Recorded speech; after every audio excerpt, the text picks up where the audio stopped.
Hello Muggles!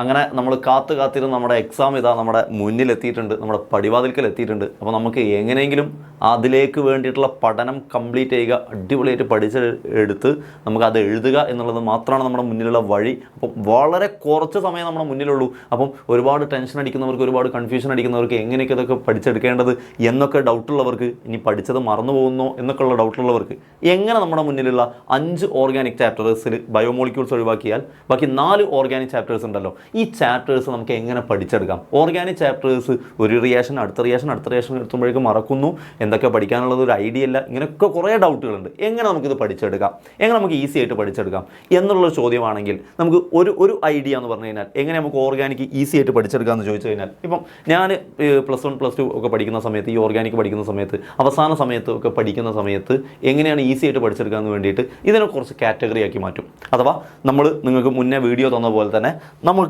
Organic ചാപ്റ്റേഴ്സിൽ total named reactions കുറേ എണ്ണം പഠിക്കാനുണ്ട്. ഹാലോ ആൽക്കൈൻസ് മുതൽ അമൈൻസ് വരെ നെയിംഡ് റിയാക്ഷൻസ് ഒരുപാടുണ്ട്. ഈ നെയിംഡ് റിയാക്ഷൻസ് ഒക്കെ ഒരു കാറ്റഗറി ആക്കിയിട്ട് അത് മൊത്തം കംപ്ലീറ്റ് പഠിച്ചെന്ന് ഉറപ്പ് വരുത്തും. നെയിംഡ് റിയാക്ഷൻസ് പഠിക്കാതെ ഞാൻ എക്സാമിന് പോവില്ല, കാരണം എന്ത് വന്നാലും നെയിംഡ് റിയാക്ഷൻസ് നിന്ന് കുറച്ച് അധികം ക്വസ്റ്റ്യൻസ് വരും എന്ന് എനിക്ക് ഉറപ്പിക്കാം. സോ ഞാൻ ഫസ്റ്റ് പ്രയോറിറ്റി കൊടുക്കുന്നത് തന്നെ നെയിംഡ് റിയാക്ഷൻസിനാണ്. അതെങ്ങനെ പഠിക്കും സാർ? നെയിംഡ് റിയാക്ഷൻസ് ഒക്കെ എവിടെയാണ്? നമ്മൾ ഓൾറെഡി വീഡിയോ ചെയ്തിട്ടുണ്ട്. ഓൾ നെയിംഡ് റിയാക്ഷൻസ് പറഞ്ഞിട്ട് നമ്മൾ പല വീഡിയോസും ചെയ്തിട്ടുണ്ട്, നിങ്ങൾ നോക്കിയാൽ മതി, കാണാൻ പറ്റും. സോ നെയിംഡ് റിയാക്ഷൻസ് അടിപൊളിയായിട്ട് നമ്മൾ സെറ്റായിട്ട് നമ്മൾ പഠിപ്പിച്ചു തന്നിട്ടുണ്ട്. സോ ആ കാറ്റഗറി ആയിട്ട് നെയിംഡ് റിയാക്ഷൻസ് അടിപൊളിയായിട്ട് പഠിച്ചെടുക്കുക. അപ്പോൾ ഓർഗാനിക് കെമിസ്ട്രി ഒന്നായിട്ട് വാരി വലിച്ച് പഠിക്കുന്നതിന് പകരം കാറ്റഗറൈസ് ചെയ്ത് പഠിച്ചാൽ പഠിച്ചു എന്നുള്ള ഒരു കോൺഫിഡൻസ് കൂടെ നിങ്ങൾക്ക് കിട്ടും. സോ എല്ലാ നെയിംഡ് റിയാക്ഷൻസും പഠിക്കുക. പിന്നെ ഒരിക്കലും പോവാതെ പഠിക്കേണ്ടതാണ് ഐഡൻറ്റിഫിക്കേഷൻ ടെസ്റ്റുകൾ. Lucas test, ടോളൻസ് test, Fehling's test, haloform test, Hinsberg test എന്ന് പറഞ്ഞിട്ട് ഐഡൻറ്റിഫിക്കേഷൻ ടെസ്റ്റുകൾ കുറേ ഉണ്ട്. അതൊക്കെ എന്തായാലും ഉറപ്പിച്ച് പഠിച്ചെന്ന് ഉറപ്പ് വരുത്തുക. കാരണം എന്തായാലും ചോദിക്കാൻ ചാൻസുള്ള ഭാഗങ്ങളാണ് ഇതെല്ലാം. സോ ഐഡൻറ്റിഫിക്കേഷൻ ടെസ്റ്റുകളെല്ലാം പഠിച്ചില്ലേ എന്ന് ഉറപ്പ് വരുത്തുക.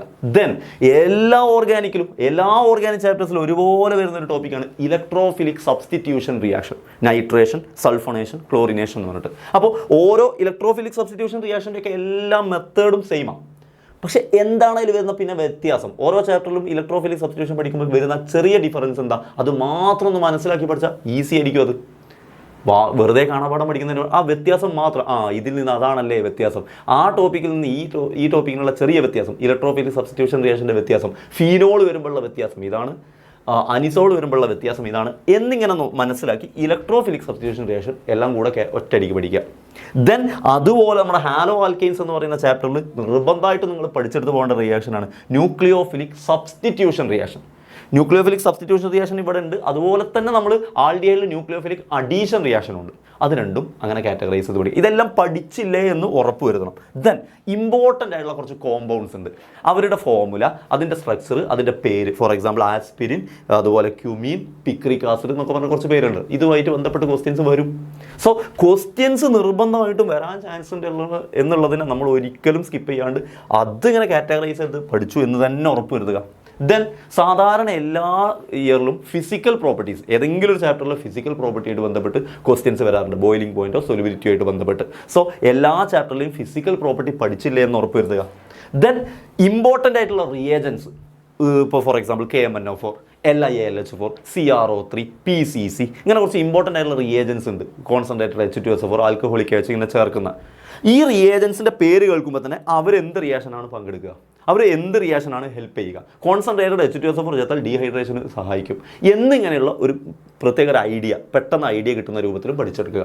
അപ്പോൾ ഇതൊക്കെ എങ്ങനെ പഠിക്കും സാർ? ഇങ്ങനെ ഹെഡിങ് പറഞ്ഞാൽ എങ്ങനെ പഠിച്ചെടുക്കും ചോദിച്ചാൽ, നെയിംഡ് റിയാക്ഷൻസിൻ്റെ വീഡിയോ ഓൾറെഡി നമ്മൾ ചെയ്തിട്ടുണ്ട്. ബാക്കി കാറ്റഗറൈസ് ചെയ്തിട്ടാണ് ഇലക്ട്രോഫിലിക്, ന്യൂക്ലിയോഫിലിക്കുള്ള അതിൻ്റെ വീഡിയോയും നമ്മൾ ഉടനെ ചെയ്യുന്നുണ്ട്. നമ്മൾ ഇന്നത്തെ ലൈവിൽ അതാണ് ചെയ്യാൻ പോകുന്നത്. സോ ആ രണ്ടിൻ്റെയും ഓർഗാനിക്കിൻ്റെ 2 പാർട്ടായിട്ട് തന്നെ നമ്മൾ ഓൾ നെയിംഡ് റിയാക്ഷൻസ് ഒരു പാർട്ടായിട്ടും ബാക്കി ഇലക്ട്രോഫിലിക്, ന്യൂക്ലിയോഫിലിക്, പിന്നെ ബാക്കി ടെസ്റ്റുകൾ, ഇമ്പോർട്ടൻറ്റ് കോമ്പൗണ്ട്സ് ഒക്കെ വരുന്ന വേറെ പാർട്ടുമായിട്ട് 2 കാറ്റഗറി ആയിട്ട് തന്നെ ചെയ്തിട്ടുണ്ട്. അത് കൃത്യമായിട്ട് നിങ്ങൾ കണ്ട് പഠിച്ചെടുത്താൽ തന്നെ ഓർഗാനിക് സെറ്റായിട്ട് പഠിച്ചെടുക്കാം.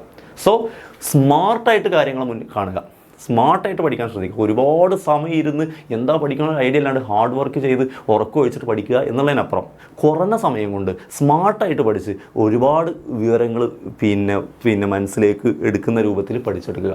അപ്പോൾ നിങ്ങൾക്കത് ആൻസർ ഷീറ്റിലും എഴുതിയെടുക്കാൻ പറ്റും. സോ എൻ്റെ മക്കൾക്ക് all the best for your examination. Thank you.